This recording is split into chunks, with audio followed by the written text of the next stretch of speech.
O vídeo já vai começar, mas antes, não se esqueça de se inscrever e ativar as notificações.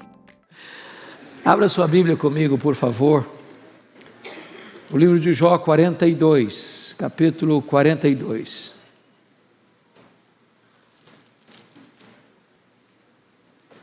Versos de 1 a 17. Jó 42, de 1 a 17.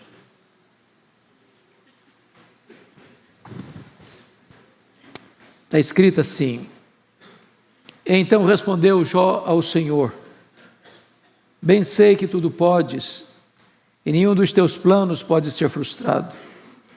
Quem é aquele, como disseste, que sem conhecimento encobre o conselho? Na verdade falei do que não entendia, coisas maravilhosas demais para mim, coisas que eu não conhecia.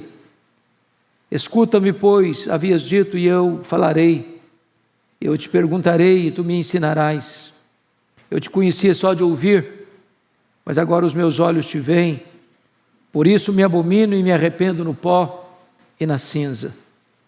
Tendo o Senhor falado essas palavras a Jó, o Senhor disse também a Elifaz, o temanita: A minha ira se acendeu contra ti e contra os teus dois amigos, porque não dissestes de mim o que era reto, como o meu servo Jó.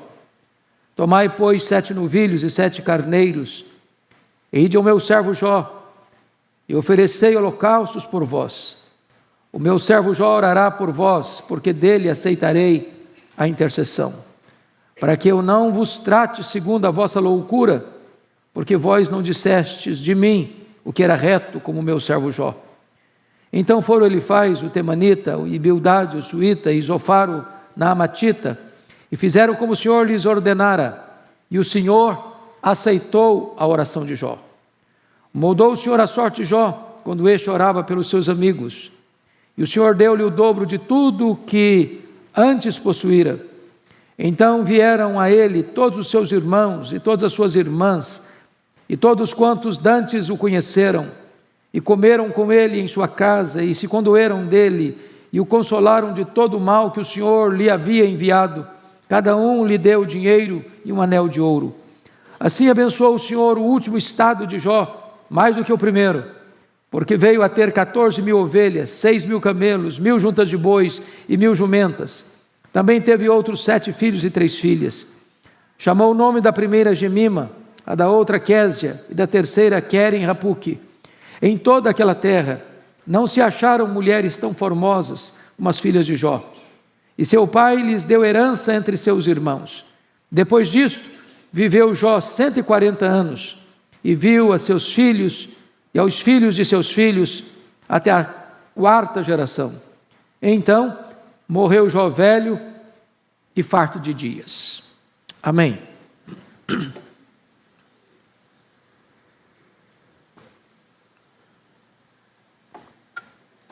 Eu quero conversar com vocês sobre o tema restauração sim, explicação nem sempre.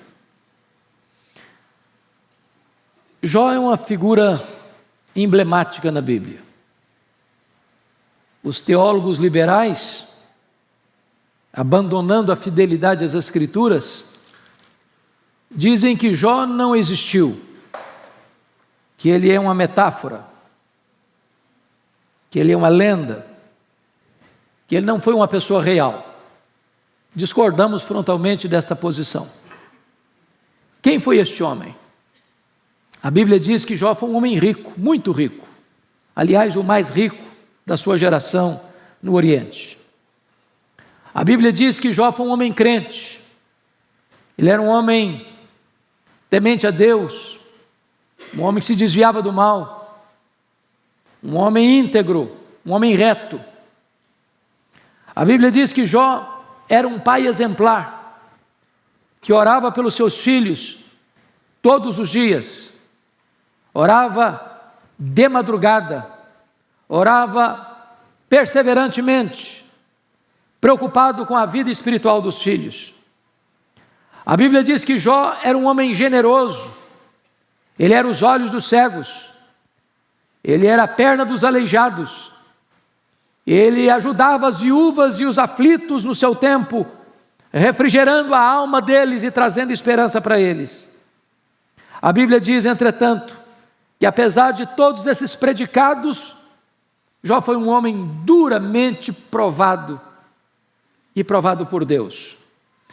Diz a Escritura que Satanás um dia levanta uma suspeita acerca das motivações de Jó, dizendo para Deus que Jó só servia a Deus porque Deus o abençoava, porque Deus cercava a casa dele com a grande muralha de proteção, trazendo a ideia de que Jó era alguém que precisava ser subornado por Deus para adorar a Deus, e levantando até a suspeita de que ninguém serve a Deus senão por interesse.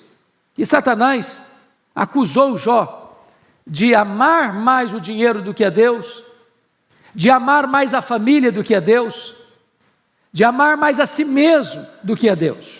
Então, por providência divina e para testemunho da história, Deus permite que Jó seja golpeado por duras provas. Primeiro, ele perdeu os seus bens. Sendo o homem mais rico, decreta falência. Segundo, Jó tem a amarga experiência de ver todos os seus filhos mortos. 10 filhos, 7 filhos e 3 filhas, num único acidente. E talvez uma das providências mais duras de se viver na vida, um pai sepultando todos os seus filhos num único dia. Mas se não bastasse isso, Jó é golpeado por uma enfermidade mortal, feridas do alto da cabeça à planta dos pés. E esse homem, já falido, enlutado, agora precisa enfrentar uma amarga enfermidade. Ele vai ficando magro, magérrimo, caquético, de couro furado pelas costelas em ponta. Se não bastasse isso, a sua mulher ainda se insurge contra ele e contra Deus, dizendo: ainda conservas a tua integridade? Amaldiçoa o teu Deus e morre. Se não bastasse essa tempestade, um outro vendaval vem sobre ele, e os seus amigos que vieram para consolá-lo transformam-se em acusadores molestos, acusando-o de adultério, de ladruagem e de desonestidade. Nessa conjuntura tão dramática, diz a Bíblia, que Jó levanta aos céus 16 perguntas. Por quê? Por quê? Por quê? E as perguntas são profundamente pertinentes. Por que eu estou sofrendo? Por que a minha dor não cessa? Por que eu enterrei meus filhos? Por que eu não morri no ventre da minha mãe? Por que eu não morri ao nascer? Por que o Senhor não me mata de uma vez? Jó, no torvelinho da tempestade, no miolo da crise, no epicentro do problema, ergue aos céus 34 queixas contra Deus. Esse homem está no fundo do poço.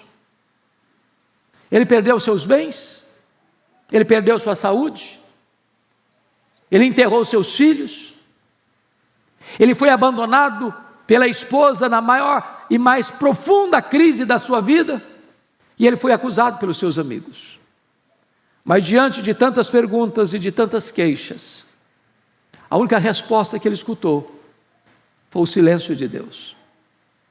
E eu posso lhes garantir que o silêncio de Deus grita mais alto nos ouvidos da nossa alma que o ruído mais barulhento das circunstâncias mais adversas. Jó perdeu, diríamos nós, tudo exceto Deus. Perdeu tudo exceto a fé. E é nessa crise medonha que ele arranca do peito um brado de esperança e diz: mas uma coisa eu sei, é que o meu Redentor vive. E eu verei o meu Redentor, revestido este meu corpo de pele, eu verei o meu Redentor. E então, Deus rompe o silêncio e, curiosamente, faz para Jó 70 perguntas. 70 perguntas, todas retóricas, impossíveis de serem respondidas. E Deus pergunta: onde estavas tu, Jó, quando eu lançava os fundamentos da terra? Onde estavas tu, Jó, quando eu espalhava as estrelas do firmamento? Onde estavas tu, Jó, quando eu cercava as águas do mar, não impedindo que elas invadissem a terra? E Deus foi revelando a sua majestade, a sua grandeza, a sua soberania para Jó. E Jó foi como que sendo esmagado debaixo da grandeza, da majestade e da soberania de Deus. Então, Jó vai descobrir duas coisas magníficas. Primeiro, quem é Deus? Segundo, quem sou eu? Aliás, essas são as duas maiores revelações da existência. Ninguém pode viver de forma significativa na vida. Primeiro, você não sabe quem é Deus.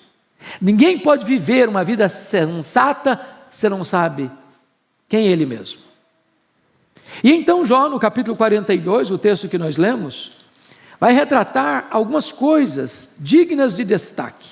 A primeira coisa que Jó vai compreender, meus amados irmãos, está aí no versículo 1. Ele reconhece que Deus é onipotente.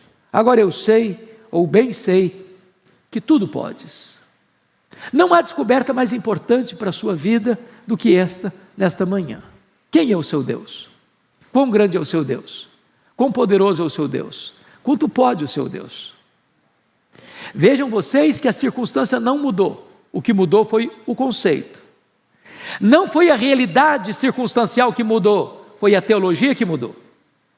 E a restauração não começa quando as coisas mudam, a restauração começa quando a sua mente muda. A restauração começa quando você entende as verdades espirituais com clareza, com nitidez, fora do torvelinho ou apesar do torvelinho que assola e massacra você. Eu sei que tudo podes.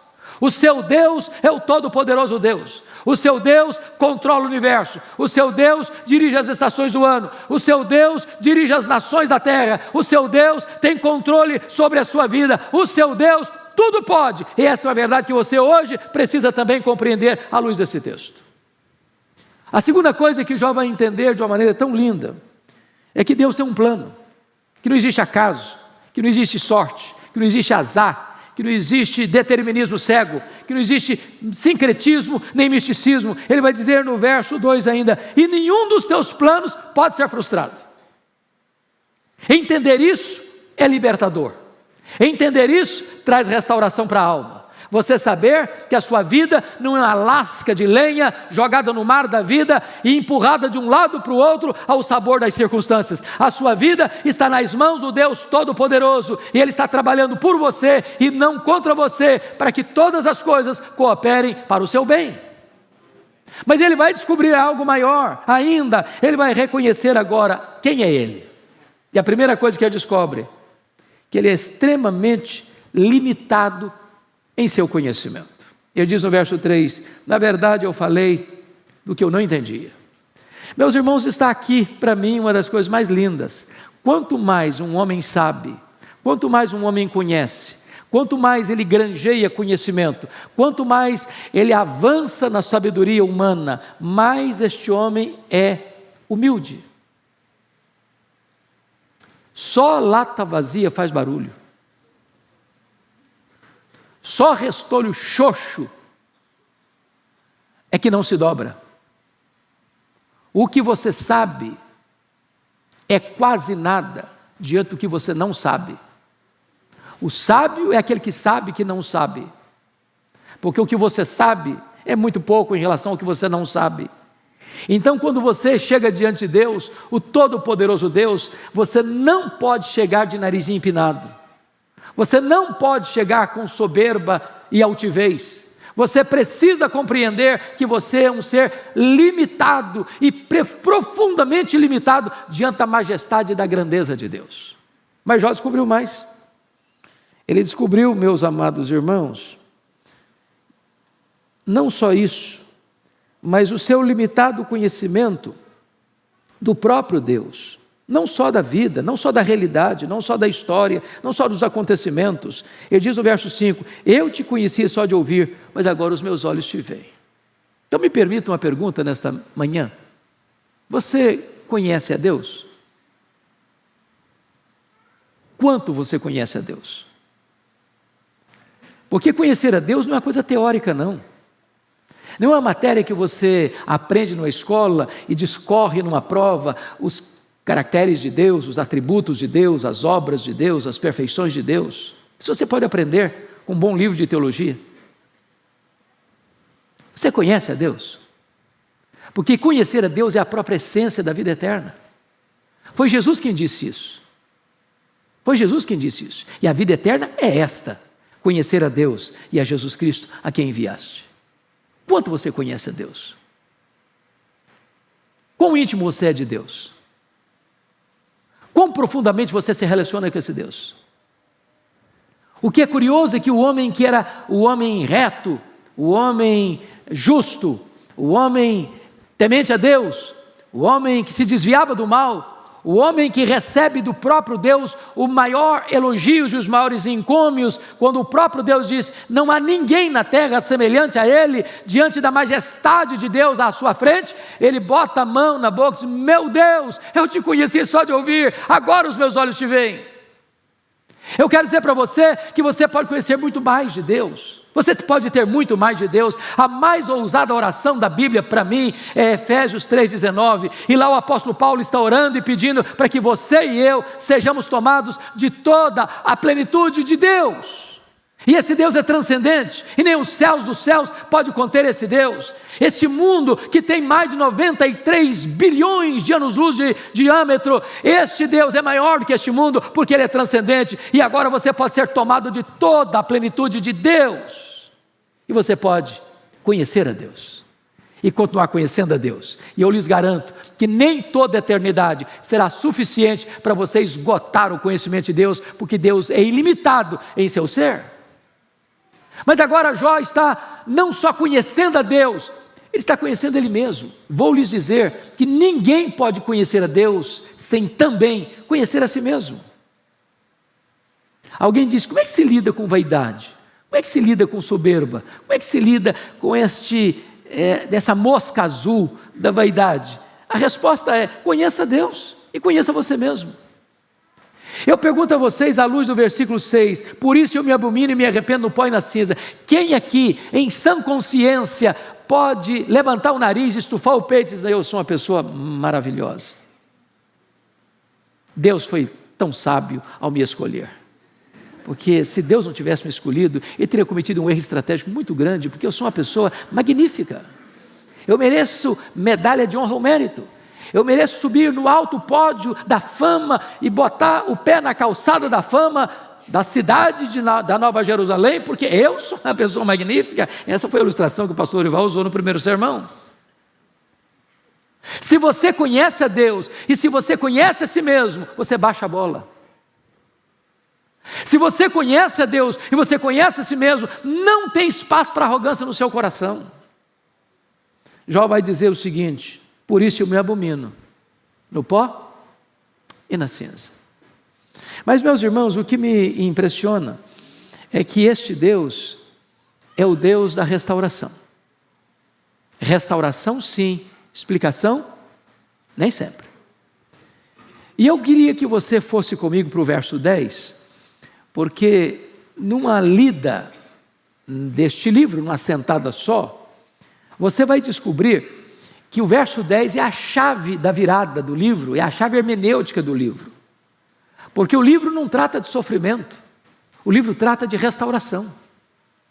O livro nos leva ao fundo do poço da angústia e da dor humana, para dizer que, por mais profundo que seja o poço do seu sofrimento, a graça de Deus é suficiente para ir mais fundo ainda e tirar você de lá. Eu não sei a crise que você está vivendo, a dor que está latejando o seu peito, eu não sei a circunstância que está assolando a sua alma, eu não sei a crise que você está vivendo na sua vida financeira, eu não sei a crise que você está vivendo no seu relacionamento com seus filhos, eu não sei a crise que você está vivendo no seu casamento, eu não sei a crise que você está vivendo na sua saúde, eu não sei o que está acontecendo com seus relacionamentos de amizades, mas eu creio de todo o meu coração que Deus está aqui nesta noite para restaurar a sua alma, para trazer consolo à sua vida e para colocar você de pé. E o que está escrito no verso 10? Mudou o Senhor a sorte de Jó, quando este orava pelos seus amigos.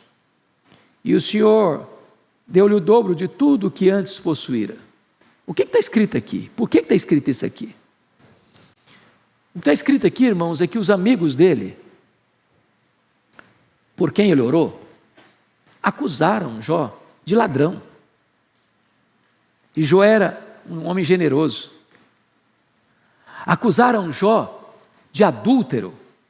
E a Bíblia diz que ele era um homem reto, justo, temente a Deus, se desviado do mal.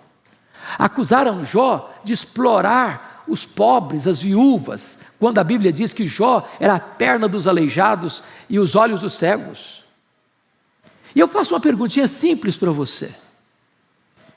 Qual é a sua reação quando alguém acusa você e você é inocente? Você fica feliz? Você dá pulos de alegria? Você diz, que coisa maravilhosa, porque a Bíblia diz que felizes são aqueles que são injustiçados ou sofrem por causa da justiça. É assim que você reage? Animado? E a resposta é não. Ninguém fica feliz. O que Deus disse para Jó, porque você lendo o livro, você vê que ele se defende, se queixa, coração doído, a alma triste, abatida. E Deus disse, meu filho, vamos fazer uma coisa, vamos mudar de método. Vamos mudar de método. Para de se defender. Para de se queixar. Entra na brecha da intercessão. Começa a orar por esses homens que estão massacrando você, que estão cravejando você com setas de acusações levianas. Comece a orar por eles. Porque ninguém pode orar por alguém e ter mágoa dessa pessoa ao mesmo tempo. A intercessão requer de você perdão. Ninguém é um intercessor sem ter perdão no coração. E diz a Escritura que quando Jó começou a orar pelos seus amigos, Deus virou a chave, Deus virou a mesa, Deus virou a história, Deus restaurou a sorte de Jó. E eu quero dizer para vocês que o nosso Deus é o Deus da restauração. E prestem atenção que as 5 áreas que Satanás tentou destruir na vida de Jó, Deus restaurou todas elas.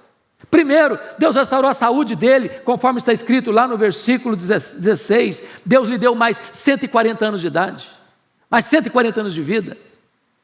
Pois eu quero dizer para você que ainda que a medicina tenha dado para você uma sentença de morte, Deus pode virar essa chave, Deus pode alterar esse diagnóstico, Deus pode trazer uma cura milagrosa, Deus pode estender seus dias, Deus pode fazer um milagre, porque a última palavra é do Deus vivo. Segundo, irmãos, Deus restaura, diz a Bíblia, os bens de Jó. Você vai notar no versículo 12 que Deus abençoou, o Senhor abençoou o último estado de Jó mais do que o primeiro, porque se você compara 42:12 com 1, versículo 3, você vai notar que Deus deu o dobro para ele. Talvez essa pandemia trouxe prejuízo para você na sua vida financeira, talvez a sua empresa caiu o capital, talvez você abaixou o seu salário, talvez você tenha perdido recursos e mais recursos diante da crise mundial e nacional que se avizinha, talvez você esteja com o seu coração preocupado com todo o cenário que se avizinha por aí, mas eu quero dizer para você que Deus é poderoso para restaurar a sua vida financeira, para colocar você de pé, para dar um outro horizonte para a sua vida financeira, porque este é o Deus da restauração. Mas em terceiro lugar, Deus restaura também, diz a Bíblia, as amizades de Jó. Eu acho isso impressionante. E aqui está um princípio de vida, irmãos, dos mais sábios da Bíblia.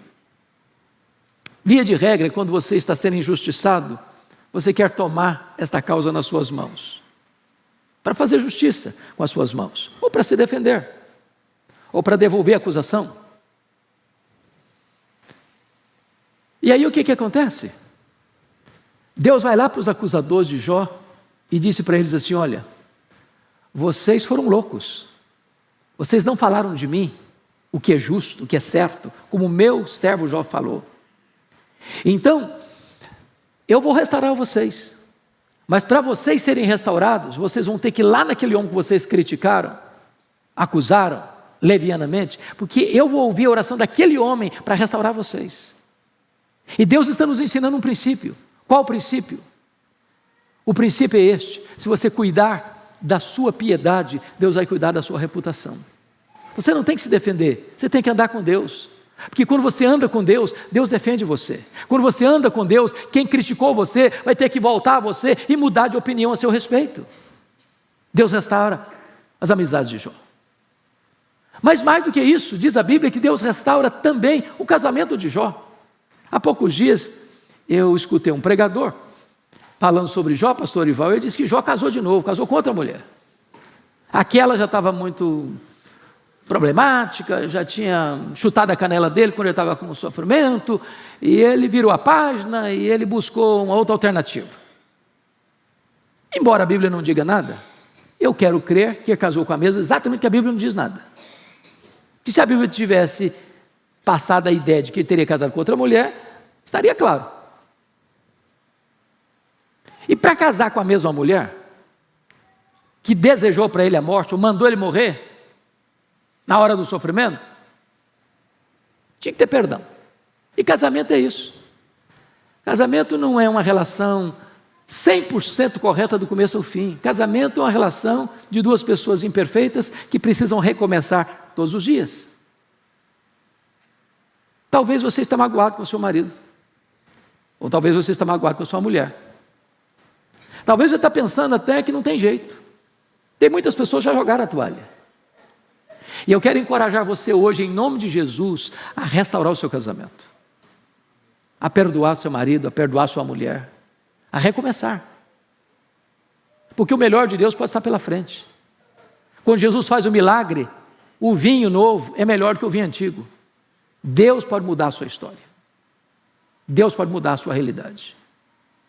Eu nunca me esqueço, um dia eu chego aqui no pátio, eu não conheço, devia ser uma pessoa visitante.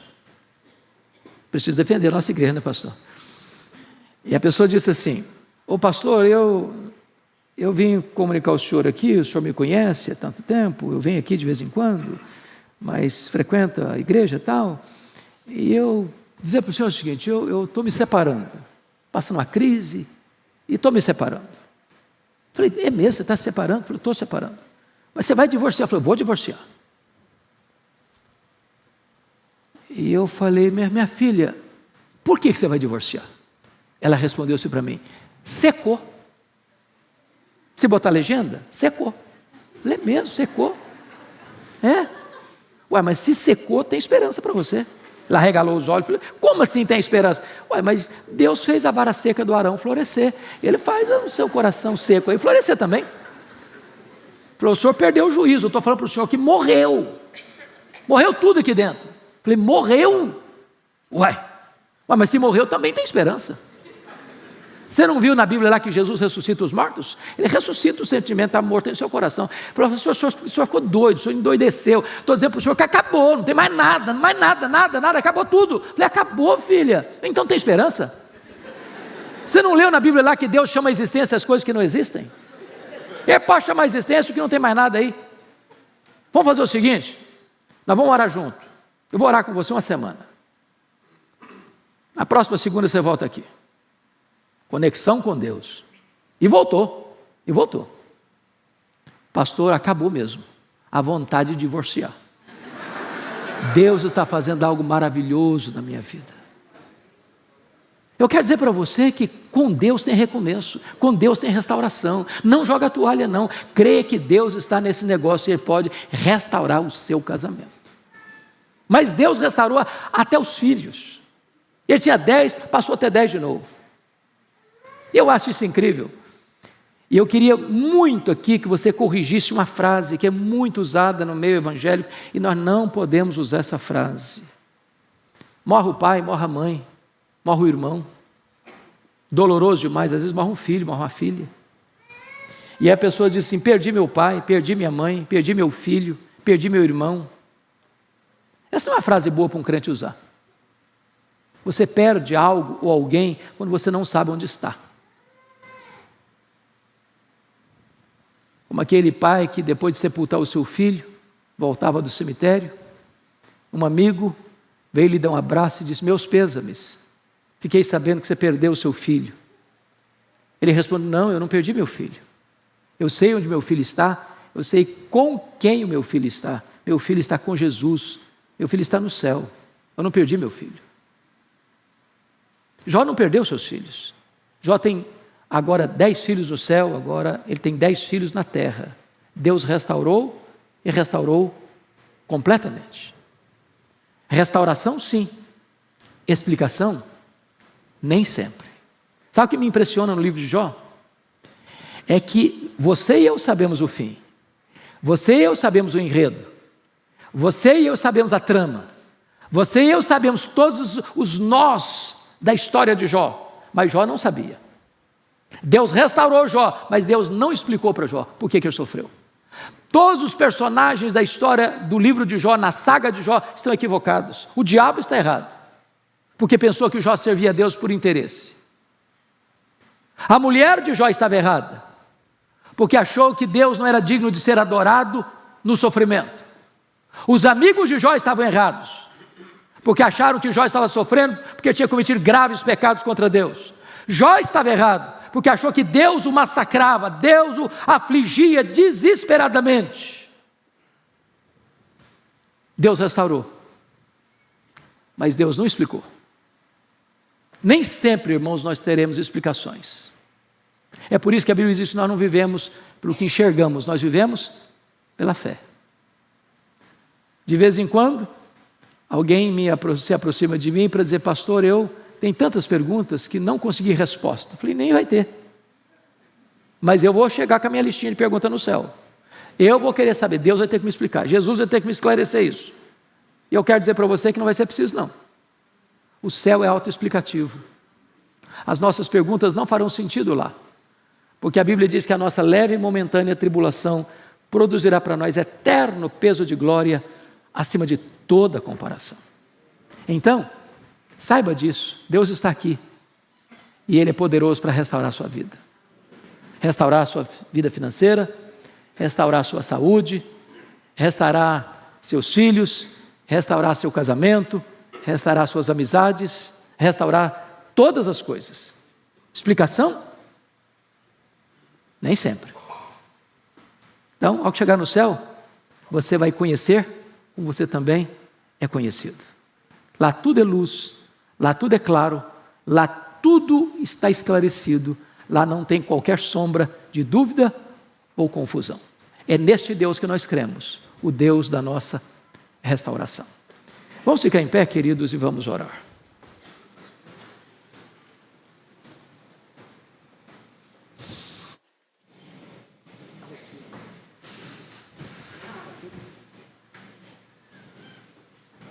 A vida não se passa aí num lugar tranquilo.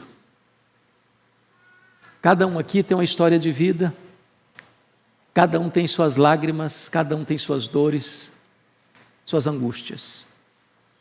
Dos mais jovens aos mais vividos. Deus não trouxe você aqui hoje porque hoje é domingo apenas, porque este é um culto que esta igreja tem todos os domingos às 11 horas. Deus trouxe você aqui hoje por um propósito maior. Ele conhece a sua vida, Ele conhece as suas lutas, Ele conhece aqueles que não têm dormido pelas madrugadas, e Ele está aqui hoje, poderoso para salvar, poderoso para restaurar a sua história, a sua vida, a sua casa. O que Ele fez com Jó, pode fazer com você. E se hoje você anseia por essa restauração de Deus, eu quero orar em seu favor.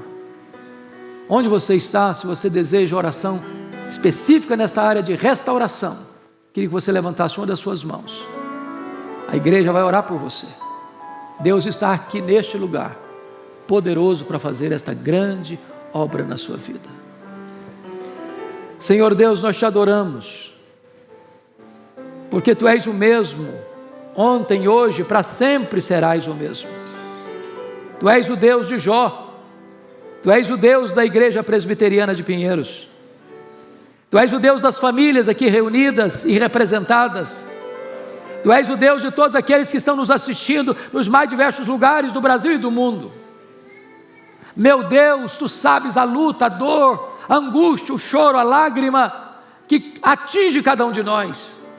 Tu sabes aquelas áreas sensíveis que estão doídas, meu Deus, na nossa vida. E eu te peço agora, no poderoso nome de Jesus, venha ao encontro daquele que está aflito. Venha trazendo consolo, venha trazendo refrigério, venha trazendo paz, venha trazendo cura, venha trazendo restauração, Senhor, para que o teu povo possa também, como diz o Salmo 126, alegrar-se na tua presença pelos teus gloriosos feitos. Bendito é o teu nome, Senhor. Tu és o Deus da nossa restauração, e nós te adoramos, e nós te exaltamos, e nós tributamos a ti a honra, a glória e o louvor, agora e eternamente. Aleluia. Amém.